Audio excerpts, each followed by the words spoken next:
former president of the Manipur Pradesh Congress Committee, Govindas Konthozam, has resigned from the assembly. His resignation letter was submitted to the office of the Secretary of the Assembly on Wednesday.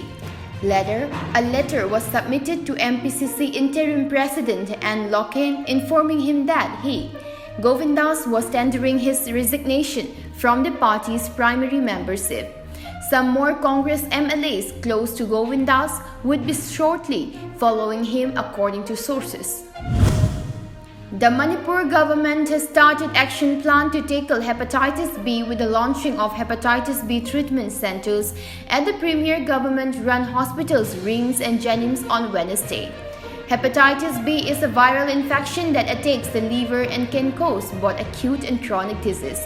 It was launched during observation of the World Hepatitis Day, which was held under the theme Hepatitis Gone Wed at the CM Secretariat in Imphal. Hepatitis B free treatment is now available at the model treatment centers of RIMS and Jennings. The function was organized by the State Health Mission.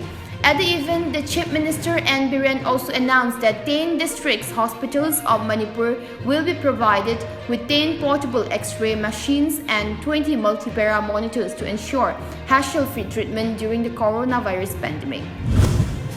The Kanglai Indigenous Martial Arts and Cultural Society KIMEX has demanded cancellation of the planned Jawahar Navodaya Vidyalaya Selection Test 2021 for Class 6 admission in Manipur in view of the prevailing situation. KIMEX described the move as senseless and demanded immediate cancellation of the test. The organization urged that the selection test to be taken by over 21,000 students from across the state should be rescheduled considering the current worsening COVID situation.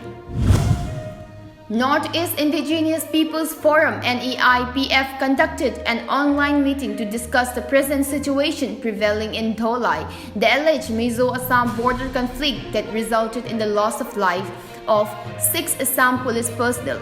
NEIPF is a joint body comprising its state chapters in all the 7 states of Northeast. NEIPF expressed shock and grief at the heavy loss of lives in the ongoing border conflict and appealed to the Chief Minister of Assam and Mizoram to take appropriate steps for restoration of peace in border areas.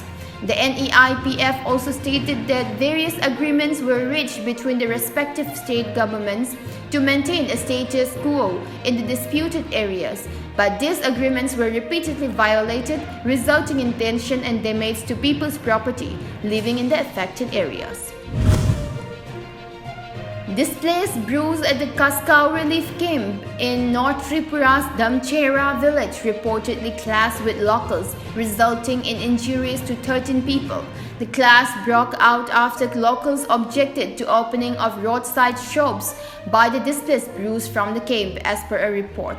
After a heated altercation, the locals and the Brus clashed using sticks and matches. The police had to resort to firing in the air and baton charge to bring the situation under control. A total of 13 people sustained injuries in the clash and were admitted to Dharmanagar Hospital for treatment. Meanwhile, security has been tightened in the area with additional deployment of forces. According to local police officials, the situation is now under control. Section 144 has been imposed in the area following the clash, the report said.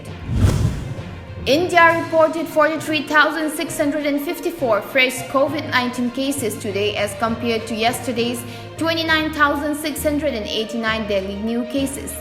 The country reported 640 deaths in the last 24 hours, informed the Union Health Ministry.